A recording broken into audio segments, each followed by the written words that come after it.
Hello friends, this is Mohammed Shakil here from How Engineers Do It, and welcome to the series Practice with Me Sessions, SolidWorks Beginners. Few things before we get started. If you're not in the first video of the series, you would probably miss something useful. Practice with Me sessions are designed in a way to explain tool to the beginners by actually working on the simple projects. Thereby they learn to implement the tool at the same time. It requires zero CAD knowledge if you want to start with these lessons. I will make the drawing file full size in every video beginning so the users can take a screenshot of it and use it while they practice. This series is created following the success and appreciation I received from CAPA videos, so I will try my best to do the same with SolidWorks as well. I request my viewers and subscribers to give the same support I received from CAPA tutorial videos so that we can make this program a huge success. As usual, give thumbs up and comments. Without further ado, let's begin. In this video, we'll work on exercise number 59. To start off, let's go to File, New, and start a new part template. As we have an empty workspace open, let's go to the sketch and click on the sketch and start doing a sketch here. So let's start doing it on the top plane here. And let's start doing the sketch by creating this rectangle. So let's do it by selecting the corner rectangle here. Let's put a rectangle there. Now we'll use a smart dimension and dimension it as 70 by 68. Alright, now let's exit the sketch here.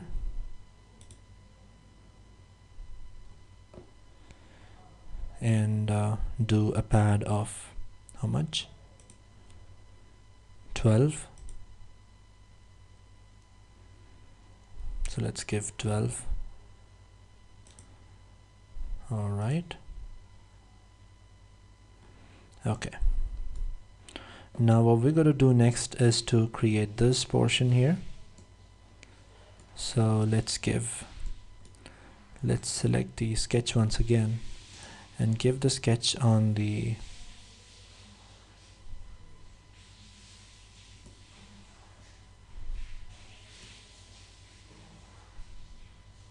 front plane, and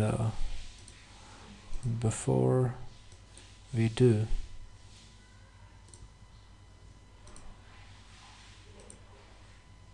okay, this is now where we have to do the sketch, so we'll just exit the sketch here and we'll go to this plane, select this plane and go for the sketch. And this is 68, and 68 is a phase that we have to start the sketch. So I'll just simply give 2 circles. So before doing that, let's create a center line upwards and then create a circle on it. Let's create a line here, so from this corner upwards, and then select the circle and the line here and go for tangent and click on the tick mark here. Again, select that line and go for mirror entities and select this as mirror about the axis. Click on tick mark. Finally, use the trim command to trim this portion here and here. Finally, you can draw a line here to close it. Alright, now what you can do is give dimensions over here, so that'll be 36 diameter, that is radius 18, and the height from the center of the circle will be to the bottom is 82, so from here to the bottom is 82. Alright, and what else? As you can see here, you can see that this line is still in that blue color, so that means that something is not constrained. As you can see, the tangency didn't get mirrored. So what you can do is select the line here, select the line and the circle, and go for tangency, click on tick mark, As you can see, now it's fully constrained. You can exit the sketch, and now you can go for extrude boss and base, and here you can give this thickness here, that's 12. On the other side,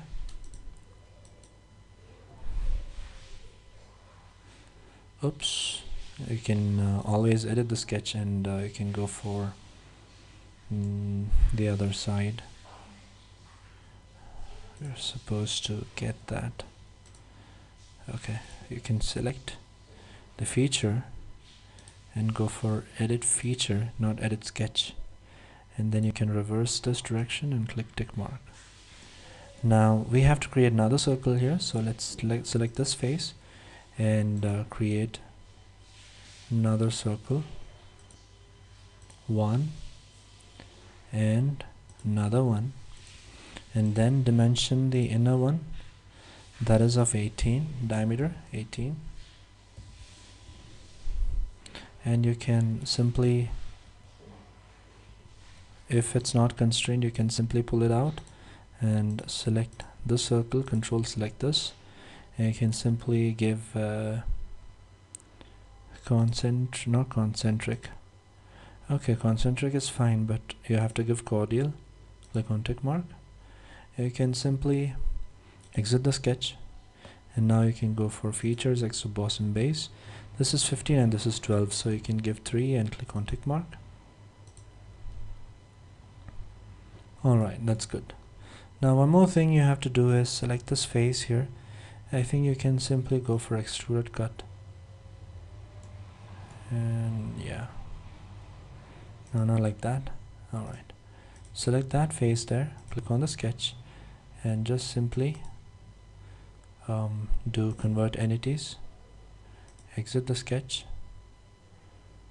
and now you can go for extruded cut, go for up to next and tick mark. Now we have that hole created there, and now this is 15 and this is 12. Okay, it looks like okay, alright, that's fine. Now what you can do is to create this stiffener here. So to create that, what I would suggest would be, alright, we can select the sketch and go for the right plane, not the right plane, the front plane maybe. Select the sketch and go for the front plane. Not even the front plane. Alright, what you can do is you can just simply select this face here and go for features and create a plane at a distance of 34, at a distance of 34. Now select that plane there and go for edit feature and reverse the direction, that is flip offset, and click tick mark. Now we have the plane there, select that plane and go for the sketch, and now you can simply create a line from here to here,